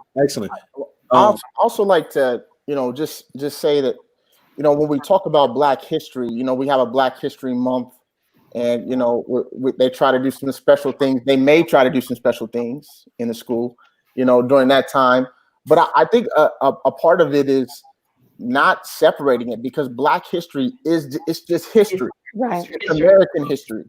So, you know, when we keep saying that, it's a separate entity that we have to, you know, give special attention to for maybe 4 weeks, maybe, you know. But I think it's history, and I think it needs to be taught to everyone. Yeah. Because you know, that's a part of the problem, is that, you know, we definitely have to teach and educate ourselves, but, you know, a part of it is, you know, the teachers have to be taught too. They have to be taught. They have to know. So I think it's really important that it's injected in every single school. And with that, Dr. Shelton, what has to happen is the history books need to be rewritten totally, not only to include Black history, but to stop it being whitewashed. Right. Yes. So even with Columbus coming over and, you know, we have written our history where it's false. What's interesting is reading American history from other countries' perspectives, and then maybe we'll actually get some truth. Yeah, I mean, it's almost a mafia around the way history books are written in the United States, and things like that. That actually needs to be a movement to disrupt. It's a monopoly. It is totally terrible, and different states actually got different information based on the politics of the state. So it's not based on fact. So the school books is an entire thing that has been ignored, that is bringing in billions of dollars and is gone under the radar, that needs to be absolutely dismantled and recreated. Not that I'm passionate about that at all. Dr. Burrell, I know you had some input on the Black history thing. Yeah. I keep thinking of it. I'm trying to think about all these learning experiences that I had as a child. And before we moved to Oregon, when I was younger, all of my teachers were Black or Hispanic. All of them. I was in like a Spanish English immersion classes when I was in elementary school, and then I moved to Oregon, and I never had a Black teacher again until college. And all of my teachers were white, men and women. And I was thinking about Dr. Kenzslowe and Dr. Shelton's point about learning, and sorry, Dr. Melton, everyone. So learning about our history and who was teaching it to us. And from the standpoint of a young Black child who was one of the only, in their school, or one of the only in their grade. I think there was one of 4 of us in my graduating class from high school of 400 students. Is if white people are teaching me and they don't know about our history, then they can't align with me in my future endeavors. And so, for example, I remember when I was in high school, everyone has to take the ASVAB test, the ASVAB thing back in the day. I don't know if they still do it. Did you guys take the ASVAB? I took the ASVAB, but it wasn't required. Oh, well, I took it. It was called a different thing, but yes. Okay. I took it. The SAT. The ASVAB is to get into the military. Yes. Oh, okay. I thought it was required. Now I'm like, did I take that unnecessarily? I was never going to go to the military. Either way. So I remember taking the ASVAB, and my guidance counselor, maybe my junior, senior year in high school, pulls me in, and like the career choices that I had for the ASVAB was very clearly not military, right? I talk too much. I'm just not, can't do it. So she's like, well, your jobs that are being offered, or they're saying that they're suggesting, are really high profile. If I remember correctly, one may have actually been psychologist, but one was definitely CEO/entrepreneur. And I was like, cool, this is kind of neat. And I'll never forget, and this is where I bring my family in, because I have a family who, even as I'm the youngest biologically, I guess is probably the easiest way to say that. But I come from a very large family, and my family, we always kind of had this discussion about, you can do it, who you are, this is what you got, handle your business, get it together. And so I've always at least had that in the back of my brain from my older siblings, especially, who were kind of constantly pushing me to keep moving forward. And I remember that woman sitting me down, and she's like, yeah, these are the things that came up on your ASVAB for possible career choices. And I was excited. And I said, wow, this is really cool. And she said, so I'm not exactly sure what you should do. And I thought, and then I said, well, it sounds like I should be a CEO. I'm down, right? Move forward. And then the conversation of, well, are you sure you can do that? And so when I'm hearing everything, someone, had recently, just to go 2 seconds off another subject, had recently said, sent me a very positive message. And she's just like, they've always told you that you can do it. And they've always told you that that you're going to be great and awesome. And I was like, no, they didn't. They didn't always tell me that. But I bet you if my teachers and if the people who were in charge of my education and my learning outside of my family bother to know about the awesome and amazing things that Black people can do, they wouldn't be surprised about what I'm doing now. Right. They wouldn't be surprised about the Black voices that are out there, that are bothering, that are learning, that are teaching, because it wouldn't be new, and it wouldn't be an odd, and it wouldn't be amazing. It would be things that Black people are very much so capable of doing, and things that they would encourage Black people to do. Is, yeah, you should go be a CEO. Yeah, you should go be a psychologist or a lawyer or a doctor or an athlete or whatever it is that child wants to be. And then it allows for the rhetoric to be encouraging versus disparaging. Absolutely. And I think that would have been really nice. Absolutely. Unfortunately, like Brother Shelton said, Black history is American history, and we actually do the entire country a disservice. Yeah. There's a lot of production that could happen, but it's not happening because people aren't being chosen from a meritocracy. I mean, racism literally does not really benefit the nation. It benefits egos, but it doesn't benefit in the long run as far as building a strong foundation. And so I believe that 100%, that it really hurts more than it helps.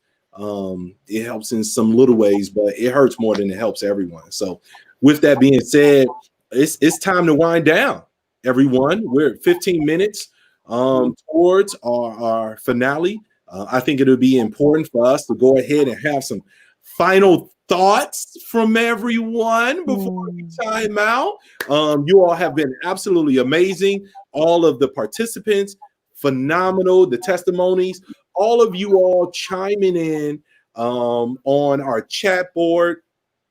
Thank you so much. I can't wait to go back, and I encourage you all as panelists to go back and read through all of these comments. I mean, it is really, really incredible what is being, so many sharp people out here chiming in and interested in this amazing topic. We've had upwards to almost 100 people watching this thing at one time. I'm looking at the numbers. So, and that's just from one perspective. It's probably even more when you add in the other channels. So great work, you all. With this said, we're going to ask you all for some final thoughts. I'm going to start with Dr. Melton. Thank you so much. Oh, and by the way, it says jambobooks.com at the bottom. That was a suggestion from one of the people on the chat that said that's a great resource for Black history books and Black books. I'm definitely going to be checking it out because I'm trying to get my teach on as well with that. But Dr. Melton, let me turn it over to you for some final thoughts. Okay, let's see. One of the things, right, there are a lot of thoughts going through my mind, one of which is, well, we just got started and I want more. And so I want to thank everyone for participating, seeing the interactions on the chat and people reflective and sharing. I just want to say thank you for that. I encourage you to continue to do so, creating communities, creating more conversations, making this conversation about your personal experience within the communities in which you live and engage and work. I mean, it's one thing to have national conversations and plugging into, CNN or other, dialogues, but it's so much more fruitful when we're talking to one another. Again, that we can create a shared language, that we can figure out what's the path forward. Not necessarily having the responsibility of changing each other's hearts and minds, but can we just start with having the conversation and leaning in again with openness and curiosity is so important. So I thank y'all for being present, for being willing, because this is, people choose what they engage in. So I thank you and honor you for being willing to be here. I'm going to leave it at that. And thank you to the panelists. Y'all are awesome. I learned some things. And I want to make sure, and everyone that's watching, please go and find these individuals' pages on social media and other avenues, like their pages. All of that plays such a role in the analytics of social media that allows these doctors, when they put a message out there, allows more people to see the message. I mean, crazy how it works. When you would think that you going to like somebody's page isn't a big deal, it is a big deal. Let me tell you. So, Dr. Melton, do you have a page on social media that they can go follow? Absolutely. So on Facebook, I'm at Dr. Michelle Melton. You see my name down there in the corner. On Instagram, I am Melton_psych, PSYCH. Excellent. Thank you so much. Thank you. And let me just go on over to Brother Shelton, Dr. Shelton. Any final thoughts? Yeah, I just want to piggyback off of what Dr. Melton said. I think the conversation has to keep going. We've seen some movement here in the last few months within our country, but it has to keep going everywhere, in every community. It has to keep going. So I think this is really important. I'm just honored and grateful for all the people who asked questions, and HB, Dr. Burrell, all the other panelists. I'm grateful just to be a part of this discussion because I learned so much just from listening to all of you speak. So thank you so much for allowing me to join. Without a doubt. Honored to have you, my friend. Honored to have you. Dr. Kenzslowe, any final thoughts? Well, does Dr. Shelton have any way for people to contact him? Oh, thank you. Thank you, Dr. Kenzslowe. Unfortunately, I am not, you're not going to believe this, but I am not on social media. These are hard times. Do you have a website or a phone number if anyone... They're looking for me. So I do have a telephone number, 602-730-4395. I'm welcome to help out when I can, but unfortunately, I made the decision not to be on social media because I just, some of the things that are on there, I just don't want to be exposed to. Hey, brother, respect. Absolutely. Absolute respect. And so when people need to reach out, we'll get them in contact with you for whatever the reason. You got that. All right. Thank you. Dr. Kenzslowe. Just like Dr. Melton and Dr. Shelton have shared, thank you for everyone who has taken the time out to watch this live or taking the time out to watch the replay. Just remember that each of us has our own experience. Each of us, part of the Black community, we all have our own personal lens and our own experiences that we've gone through. And so give yourself grace if your experience is different than somebody else's. Give yourself grace if you feel that someone is doing this over here and you're not able, but you can do this over there. And so really just for my wrap up, the word is just grace, giving ourselves grace, do what we can. And remember that we cannot be all things to all people, providing boundaries. So if others are coming at us, we know what we need to do for our own self-care. So that would be my takeaway. Wonderful. And how might we get in touch with you? On Instagram, I'm Dr.Angela_K. So Dr. Angela K. On Facebook, LinkedIn, and on YouTube, it's Dr. Angela Kenzslowe. So Dr. Angela Kenzslowe for Facebook, YouTube, and LinkedIn. There you go. Thank you so much for that. We appreciate you. Thank you. Thank you for having me. Yeah, absolutely. Remember, go check out these pages. Everybody deserves. If you watched it for free, then go like it. Like that's the cost. Go like something, right? And share the video even after we're done, without a doubt. And for the woman that put this all together, this is her brainchild. I have to get final comments from Dr. Evelyn Burrell. So, I mean, just to piggyback, this has been amazing. I just really appreciate you all putting in your time and your effort to just be here. So just thank you. So for my panelists, I know that these aren't easy discussions, and it's a lot of time and it's a lot of effort. It's a lot of emotional kind of expression. And I appreciate you being willing to be vulnerable and being raw. To the individuals who offered their testimony and their experiences, again, like just being willing to come in a live platform, knowing that people are going to hear your experiences and being so willing to be vulnerable. I think that's where this changes. We really have to have the hard discussion, but really we have to experience the emotional impact of what racism, what police brutality is, what generational trauma, racial trauma, systemic trauma, what all these things are. We can't feel it if we can't experience it, then we can't care for it. And so for everyone who's come and bother to give their time, a lot of people that are on today are actually mental health professionals, psychologists, clinicians. So I would urge you, if you are a mental health professional, if you would like to leave a contact on the feed, on the comment section, I highly suggest you do that if you're practicing cultural competency and if you're practicing anti-racism. If you're practicing cultural competency and anti-racism. Then absolutely please put your contact on there. Because we're a virtual platform, it's much more difficult to get resources to the community. And so that's at least a start for those of you who are maybe looking for additional resources and additional assistance. I would love to keep having these conversations. I think it's important to keep having these conversations. I appreciate the difficulty that it takes to have the conversation, and even sitting and listening to people talk for 2 hours can be a little wearing as well. HB, I want to really just extend my gratitude and my thanks for hosting us and just offering your time and your space and your energy. I want to give a special shout out to, again, Carrie Johnson at Midwestern University, who's a graduate student who was kind of helping us filter some of the conversations and the discussions. I saw that you responded to a couple people. So thank you again, Carrie.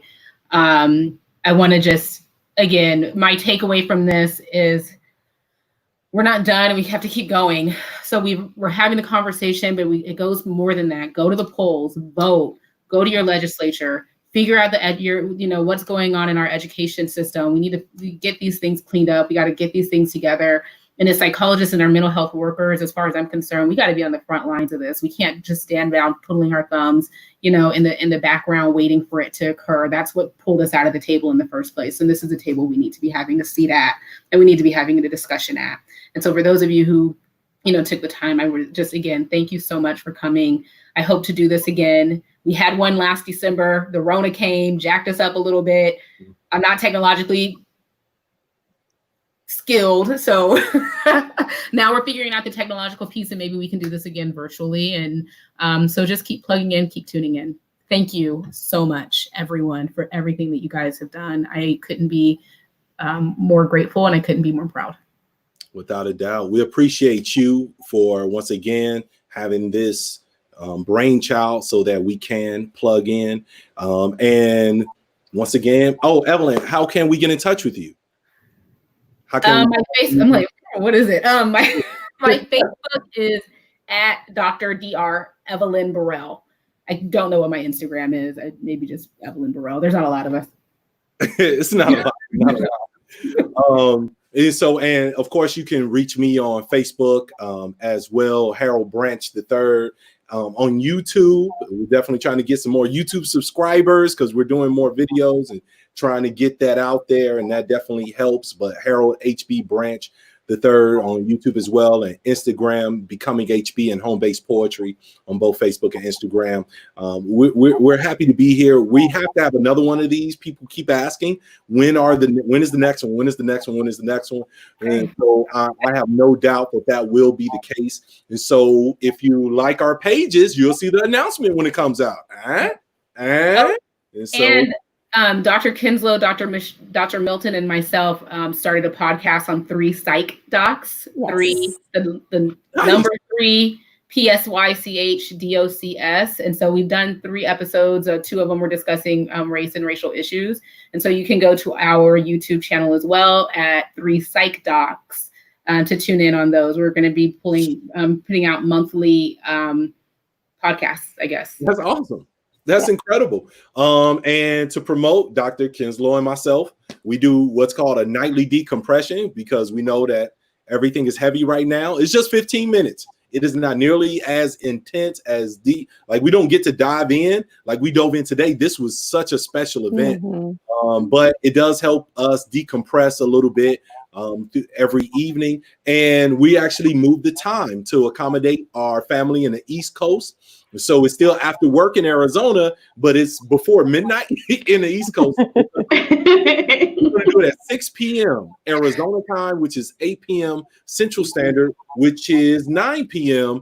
Eastern Standard Time. So tomorrow night, and that'll be on all of my personal Facebook feeds and YouTube home base as well. So with that said, thank you all for allowing me to contribute, participate, and be here and host you all. Pardon the technical difficulties. You all are amazing. I have really enjoyed being a part of this. You all can share this link as much as you want.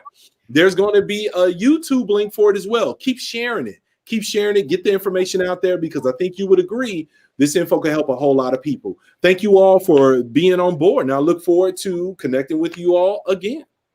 Thank you. Thank you. Bye, everyone. Bye.